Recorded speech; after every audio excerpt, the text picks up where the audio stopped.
We are getting close to the end of Acts. We are now in chapter 23, which means I want you guys to be thinking about where we are going next, right? What's the next topic? I've heard people suggest James. I've heard people suggest some Old Testament, other books, some of the earlier books. Really, the good news is you can't make a bad decision. Anywhere you study the Word of God, it's good. So be thinking if you guys want to do a topic or you want to do a book, you want to do anything like that. So let me know as we come to a close here. Not today, but I mean over the next few chapters. So in Acts 23, we pick up Paul after he's returned to Jerusalem and he goes to the temple and everybody's like, oh, this guy, he's bringing Gentiles. Oh, he's teaching people against us. And they want to stone him. And the chief captain of the Romans, he actually takes Paul and puts him in the barracks there in the palace. And he's like, guys, what are you doing? And Paul's like, let me address the people. So Paul gets up and addresses the people. This is in our last chapter, in chapter 22. And he told them, hey, guys, here's my story. Here's what I did, right? I went and I started out serving, and I went out and I preached about Judaism, but then God revealed himself to me in the person of Jesus Christ. He revealed that it was Jesus Christ that was God in the flesh, that was the one that had fulfilled Judaism, that was the Messiah of the Jews, and that was here to forgive everyone's sin. And Paul accepted Jesus. And then he said that he came back and wanted to preach to the Jews, but God said, you need to go to the Gentiles. So whenever he mentioned the word Gentiles, how did everybody react? Yay, sounds good. No, they all flipped out. They wanted to kill him. And that's why the guard was sitting. So he had to pull him away again. And he said, okay, we're going to hold the trial. We'll just have the rulers of your people, not all this big crowd of people. We'll just have the rulers, the chief priest, the council. They can come in. They can interrogate you, have their own private trial. And then we can figure out what exactly you guys are fighting about. Everybody caught up to here. Does anybody have any questions so far? Okay.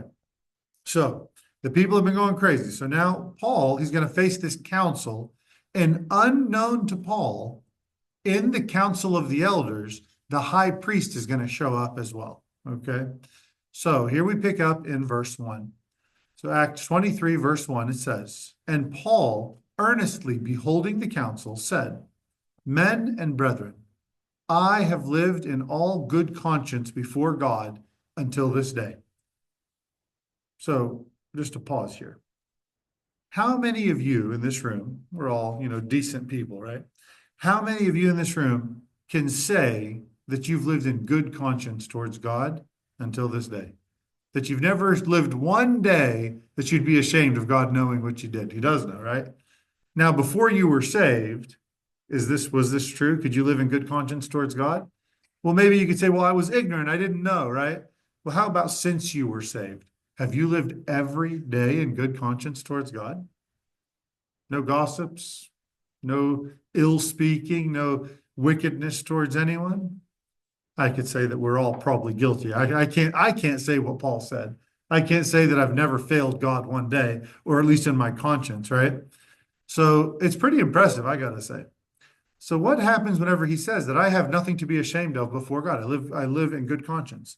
Verse 2, it says, and the high priest Ananias commanded them that stood by him to smite him on the mouth. They said, punch this guy, smack him on the face, whatever, right? His trial hadn't even begun. He was just giving his opening statement. And the high priest says, how dare you say you're in good conscience to God? And he has the people next to him sock him in the face. Now, the high priest really wasn't interested to hear whether Paul was innocent or not. He hated Paul. Now, Paul was unaware of the high priest's presence, okay? Nobody knows exactly why he was unaware, because the high priest, especially when they would go to formal events, they would dress in a certain way, and you'd know they were the high priest. The argument is either there was a bunch of people there and he didn't see him, or more likely, but we don't know, Paul's vision was severely impaired, right? Paul, a lot of people think the thorn in the flesh that Paul complained about was a visual problem where he couldn't see well. So if that was the case, he wouldn't have known it's the high priest. He was essentially what we would consider today legally blind at the very least, right? So again, we don't know that. That's just speculation based on some other passages. So he's sitting there and he knew, and Paul understood. Remember, Paul was an expert in the law. He had studied at the feet of Gamaliel, right? He knew the law inside and out. And he said, wait a minute, how is this guy going to strike me? Because in the Bible, all over the Bible, it is forbidden for you to answer a matter before you hear it. You can't judge someone till you hear the fullness of the evidence, if they're innocent or if they're guilty. You can't rush to judgment. So he's saying, what in the world are you guys doing hitting me? You haven't even judged me. You haven't said if I'm innocent or guilty yet. So verse 3-5, he says, then said Paul unto him, God shall smite thee, thou whited wall. For sittest thou to judge me after the law, and commandest me to be smitten contrary to the law? And they that stood by said, revilest thou God's high priest? Then said Paul, I wist not, brethren, that he was the high priest, for it is written, thou shalt not speak evil of the ruler of thy people. So he's like, wait a minute, you guys are here to see if I'm following the law, but you're judging me against the law. You're disobeying the law the way you judge me. How dare you? And then he says, you are a whited wall and God's going to strike you down. Now, again, Paul, this is just a side note here. Paul continues to follow the laws of Judaism, right? Even in his trial, he makes it clear he did not abandon his faith. Instead, he completed his faith by accepting Jesus Christ. But once he knew the high priest was there, right, that also gave him a little bit more information. The high priest, Ananias, was of the sect of the Sadducees. And do you guys know what the main off belief of the Sadducees is? They don't believe in the resurrection. That's why they're sad, you see. So anyway, sorry, that's a bad one, but I've always liked that one. So anyways, that means, so the Sadducees were there. So not only were the Pharisees, who had been the ones who had originally accused him, but now there's also Sadducees, okay? And they have very strong disagreements between them. Disagreements they would put above any other hatred. Because the Pharisees and the Sadducees were constantly struggling against each other for authority over the people. Two major different sects. So again, he calls them a whited wall. Would you be offended if I called you that? Right? Do you know what Jesus called this group before, the Pharisees anyway? He says, you are whited sepulchres, right? You guys know what a sepulcher is? A tomb. He's like, on the outside, you look beautiful, but inside you're full of rotting flesh, right? You have dead men's bones. Here, a whited wall. He's like, you guys sure look nice, but we know underneath you're just as dirty as the rest of us, right? If I came in and there was a huge stain on one of these walls, right? And then next week you came in and that wall was painted white. Would you guys say, oh, wow, the wall is clean? Or would you say, oh, wow, the wall has been painted. It's covered the stain. The stain is underneath it. So Paul is saying, you're just as dirty as me. You just look nice to the people. You're a whited wall. You put on a pretty face, right? There's all kinds of words we might use. Wolf in sheep's clothing. You look like a sheep from the outside. So he's just insulting. He calls him that. Again, Jesus said, you're whited sepulchres. So what did he say was going to happen? He said, God shall smite you. It's interesting. This high priest, within 2 years of this statement, gets assassinated and brutally killed. This Ananias gets assassinated and brutally killed. I believe Paul was unknowingly, perhaps in his immediate statement, was speaking prophetically about what was going to happen. He didn't even know it was the high priest. That's why I say unknowingly. But he prophetically told what was going to happen to this man, that God was going to strike him down. And he was assassinated 2 years later. So now we pick up in verse 6. He says, but when Paul perceived that the one part were Sadducees and the other Pharisees, he cried out in the council, men and brethren, I'm a Pharisee, the son of a Pharisee. I'm a Pharisee, my dad's a Pharisee, right? And of the hope and the resurrection of the dead, I am called in question. Why does he say that? Because he's preaching Jesus, who preaches life after death. That's what Jesus comes to offer us, right? Death is not the end. We have something greater. But he understands that the biggest fight between the Pharisees and the Sadducees was the Pharisees believed in angels, believed in demons, but believed in the resurrection. The Sadducees said there's nothing outside of the natural world, right? So this is going to cause some contention. Verse 7, it says, and when he had said so, there arose a dissension between the Pharisees and the Sadducees, and the multitude was divided. For the Sadducees say there is no resurrection, neither angel nor spirit, but the Pharisees confess both. Now, I'm sorry, I find this very hilarious, right? He's very clever, but it's also pretty funny, right? Paul was, again, like I said, he's probably going to preach Jesus to them, but the whole thing falls apart. So they are both there, and his very next sentence is, guys, I'm a Pharisee. My dad was a Pharisee. I was trained as a Pharisee, and I'm here because I believe in the resurrection. Of course, the resurrection, again, is Jesus Christ. I am the resurrection and the life, is what Jesus told us, right? So he didn't even mention the name of Jesus, right? But the Pharisees immediately feel the need to defend him because they're like, oh my gosh, the high priest is only going to get rid of this guy because he's a Pharisee and we're Pharisees. And if he can do it to this Pharisee, can't they do it to us, right? So they immediately jump up and they begin to defend him. And again, the whole thing falls apart. It all becomes this huge controversy. So the high priest, again, is a Sadducee. So we get up in verse 9, it says, and there arose a great cry, and the scribes that were of the Pharisees' part arose and strove, saying, we find no evil in this man. But if a spirit or an angel has spoken to him, let us not fight against God. The Pharisees stood up and acknowledged that Paul clearly had a revelation, and it must be from God. This is what the Pharisees stood and said, okay?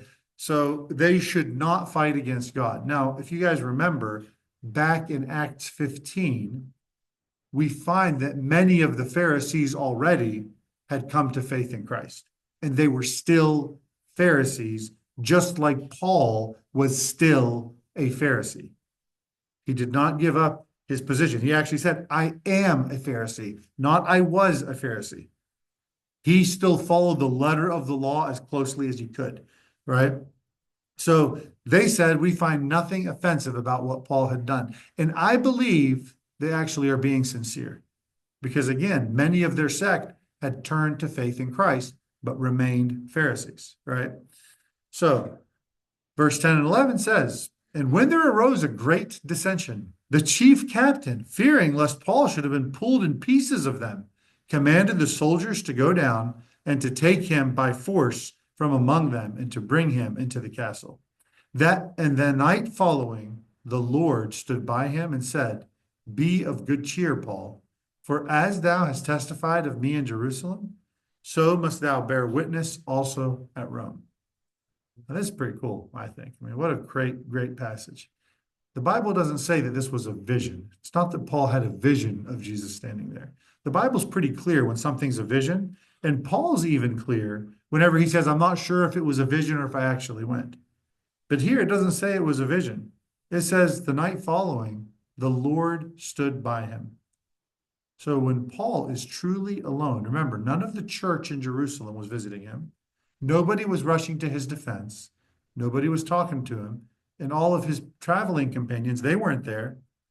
But instead, who comes to visit him? Jesus Christ in the flesh, right? You know, Jesus, he made a promise to the apostles. He said, I will never leave you or forsake you. There's never a moment from the moment you accept Jesus Christ that you will ever, for all of eternity, there is no point where this changes. You will never be alone again. Everyone else may leave you, but he will never leave you.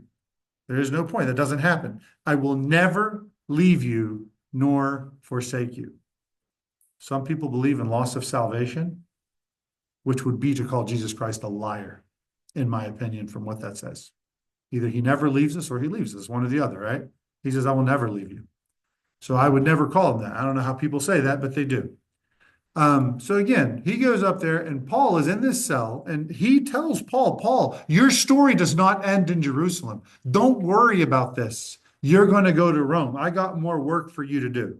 So Paul, he had been faithful, we might say, with little. God gave him a message. He spread it wherever he went. He first went to the Gentiles, but where was his heart? his heart was in Jerusalem. God brought him back to Jerusalem, and he was able to preach to all the Pharisees and the Sadducees, the whole council. He was able to preach at the temple. And now he's going to go to the capital of the world, the center of the world, to preach to the emperor of the known world. We know later to Nero, right? So he's got a lot of news he's going to go. Now, this is going to be significant that Paul knows that God's going to preserve him at least till he gets to Rome, because we're going to see now that there's going to be people that try to kill him. So in verse 12, he says, "And when it was day, certain of the Jews banded together and bound themselves under a curse, saying that they would neither eat nor drink till they had killed Paul." They say, we'd rather die. We want God to smite us if we don't kill Paul. "And there were more than 40 which had made this conspiracy." So that means, I don't know if it's 45 or 42 or however many, but there was quite a bit of people that said, we're going to kill Paul. They had what you might call Paul derangement syndrome, right? If you've heard of more modern terminology. They decided their best chance of killing Paul was to be to get him out of the barracks, right? Get him out of the protection of the chief captain and bring him somewhere that they wouldn't suspect.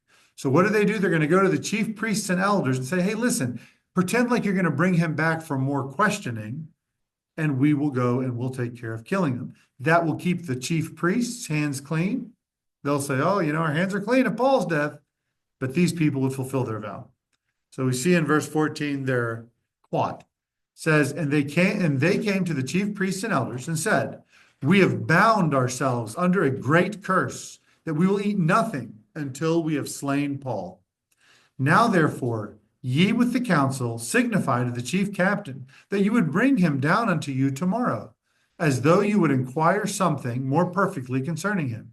And we, or ever he come near, are ready to kill him. So they're like, we're ready to go. Now, don't forget, Paul, he was trained among the Pharisees. Wasn't an easy position to get. He was born a Roman, okay? His family had some degree of prominence, some degree of authority, being able to live in Tarsus. So his sister, her son, also likely was training among the Pharisees. Big, great, onerous position to have. So Paul is sitting here, and his nephew overhears the plot that they brought to the chief priests and to the Pharisees. They're all there, and he overhears the plot. So we'll see in verse 16, he says, and when Paul's sister's son, his nephew, heard of their lying in wait, he went and entered into the castle and told Paul. Then Paul called one of the centurions unto him and said, bring this young man to the chief captain. He has a certain thing to tell him. So he took him, brought him to the chief captain, and said, Paul the prisoner called me unto him, and prayed me to bring this young man unto thee, who hath something to say unto thee. Then the chief captain took him by the hand, went with him aside privately, and asked him, what is it thou hast to tell me? And he said, the Jews have agreed to desire thee, that thou wouldst bring down Paul tomorrow to the council, as though they would inquire something of him more perfectly. But do not thou yield unto them, for there lie in wait for him of them more than 40 men, which have bound themselves with an oath, that they will neither eat nor drink till they have killed him.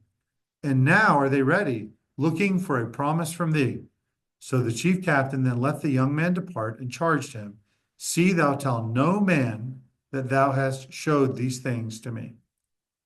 All right, so point of view of these men, they made a vow. They had it all planned out. They had the chief priest on it. They were ready to go. Do you think Paul panicked? Why? He had a spirit in him, and he had Jesus right beside him, right? Jesus right beside him said, hey, there's nothing to worry about. Be of good cheer.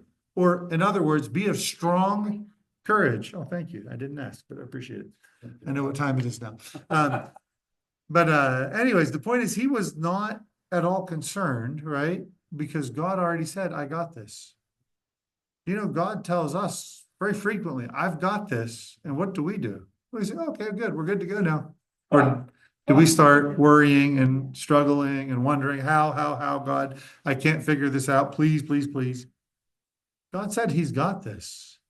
Jesus went through the different parables and teachings, and he talked about the flowers of the field, the birds of the air, how God provides for all their needs. And you would think we never heard those parables before, the way we fret about things, right? You would think we just didn't think God could do a thing. You think, looking at some Christians, myself included, that we have an impotent God, a God that is unable to do anything, which is nonsense, of course. He can do everything. He has done everything. He'll continue to do everything. Our problem is a lack of faith. Exactly. Faith can move mountains, unless you believe the mountain's still going to be there when you open your eyes, which most of us do. Yeah, buddy. And he loves us just as much as he loved Paul. Mm-hmm. He loves us as much as he loved Paul. Absolutely true. So God had already worked out the details. As a matter of fact, I believe God set these men up to do all this just to show his provision to Paul. To show Paul, like, you're worried about people trying to kill you here? I'll give you an army to surround you and keep you safe. Okay? So Paul's nephew, he heard the whole thing. He warned Paul. And what a weird coincidence, right? We'll just keep calling these coincidences, right? That his nephew was even there. And God told Paul, you're not going to die here. And this tragedy, you know, that everybody's saying, oh, they're going to kill Paul. They're going to kill Paul. Guys, God wasn't surprised by this plan. I know it's hard for us to grasp. And I'm not saying this in a funny way. I'm being serious. It's hard for us to grasp. The bad news you're going to get next week, next month, next year does not surprise God. He doesn't have to come up with a plan B because, oh my gosh, this happened, right? He already knows. He's already there. What exactly are you worried about that might happen to you that you think God's not prepared for? God's already prepared for this. He knew it was going to happen. Okay, so the Roman captain, he keeps it private. He makes a plan because they're going to plan on killing Paul tomorrow, right? He's like, no problem. 9 p.m. tonight, I got to have my soldiers transport this prisoner, right? So he carries it out. Now, these 40 men, they might seem hard to stop. Let's see what our captain here does. Verse 23, he says, and he called unto him 2 centurions. Now, you guys know the word centurion is the same word we get for century, right? Which is 100 years. So a centurion would rule 100 men. So every 100 soldiers would be under one commander, which was a centurion, okay? So he called unto him 2 centurions, saying, make ready 200 soldiers, 2 centurions, 200 soldiers, makes sense, to go to Caesarea, and horsemen 70, which is 70, and spearmen 200.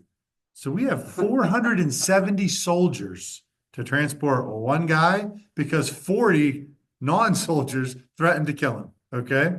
So he literally gave him 10 times the protection that he would need. 10 soldiers would have been enough, right? They're not going to attack a Roman group of soldiers. And so he says, I want you to go at the 3rd hour of the night, which means 9 p.m., and provide them beasts. And so even not only that, he gives Paul a ride. Provide them beasts that they may set Paul on and bring him safe unto Felix, the governor. I mean, again, that is impressive.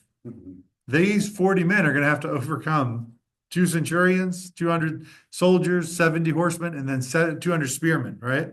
It's not going to happen. It's an army, a division of the army, protecting Paul on his way to meet Felix, the governor. I know it looks like a funny coincidence. This is a miracle, okay? This is a miracle. Problem is, we get so accustomed to seeing miracles, we no longer recognize them as miracles, right? Remember back when Elisha and his servant saw the army of the Assyrians? Oh gosh, what are we going to do? And Elisha says, God opened his eyes. And he opens his eyes, and there's an army of angels inside of the army of the enemy. You guys remember this story? It's a pretty fascinating story in the Old Testament where this prophet and his servant, they said, oh my gosh, not the prophet, but the servant was like so stressed out because they were surrounded by the enemy. But finally the servant could see what Elisha always saw, that God was already protecting them with an army inside the army. No one could approach them because God had set a hedge around them, a defense around them. God defends you. If you've accepted Jesus Christ, you are his child. if you want to see my wife, who is a very gentle, beautiful, peaceful, small girl, right? She's weighs about a third of what I weigh. I don't even know what she weighs, but a lot less than I do. If you want to see her become terrifying, attack her child, right? Come after her kid. And good luck. I'm stepping out of the way. Guys, you become a child of God. What are you worried about? What are you worried about? What stresses? I mean, again, we have stresses. I'm not saying we don't have stresses, but you're a child of God. And if you think anybody loves you more than God does, you are sorely mistaken. And he says, I'm going to take care of you. And he told Paul, he's going to take care of him. He took care of him, right? So this is pretty miraculous. Now you could see the army, but they're only there because of God's great provision. So many things are a miracle right in front of us. And my gosh, we are so blind to see it. We are so blind that we don't see it. We go through all the different obvious miracles. Go to his farm, even though he's asleep right now. Go to his farm later today or tomorrow and watch the miracles that happen. It's, you don't have to wake him up. I'm just talking about the miracle of just how things grow, right? A seed turning into a plant, two fish becoming an ocean full of fish. These are miracles, but we're so used to it, we don't see it.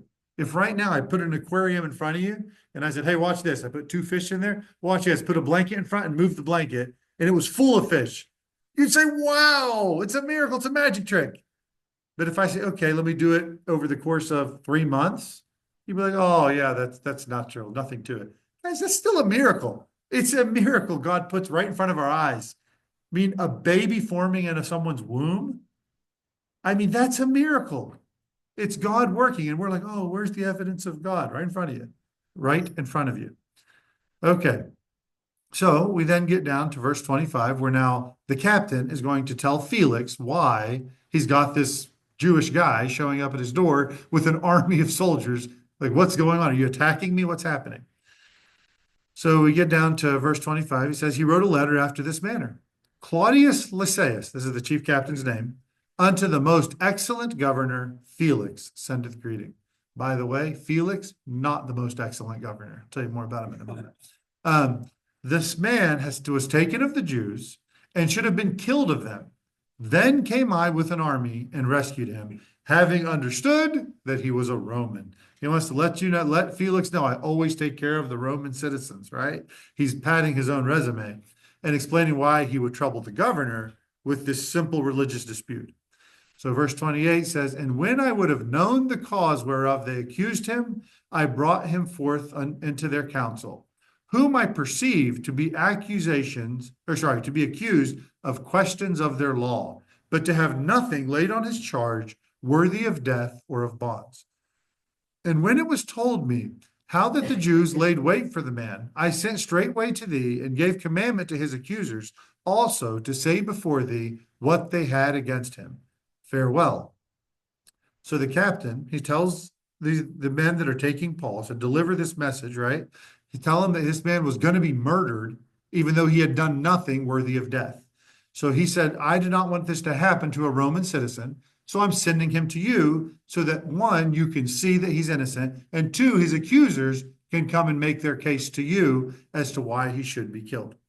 So then verse 31, it says, then the soldiers, as it was commanded them, took Paul and brought him by night to Antipatris.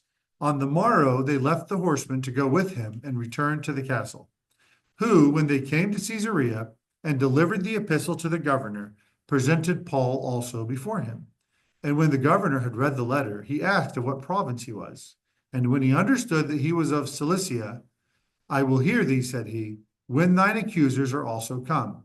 And he commanded him to be kept in Herod's judgment hall. So Felix is going to delay the interrogation until the accusers arrive, because this man, as a Roman citizen, once he verified he's a Roman citizen, has the right to a fair trial. He has to be accused and found guilty before they can judge him in any way. So he's kept safe in Herod's judgment hall. Essentially, in Herod's summer palace is where he's going to hang out and wait. Not a bad place, right? And Felix, now what I say about Felix? He wasn't that great of a guy. Felix was a slave, okay? but his brother knew Nero, and his brother was in Nero's good graces. So his brother, for his brother's sake, Nero freed Felix from slavery, and then he actually elevated him to governor. And he was a very lousy governor. He was an immoral person. He married 3 women like right after each other, got rid of them as soon as he married them, and ultimately soon after this was actually kicked out of the governorship, okay, because of how bad he was. So he wasn't that great of a guy. He was very, very corrupt. But we're going to hear that he is very interested in what Paul has to say. And we'll talk more about that in chapter 24. Any other comments on chapter 23? I don't remember, does the story tell us what happens to the 40? To the 40 men? Well, I don't know if they starved to death or not. I have a feeling they probably gave up on their pursuit. Right, right. They definitely should. But I imagine they made some excuse about why it was okay. Why was it? All right, let's stop here for now. Stop recording.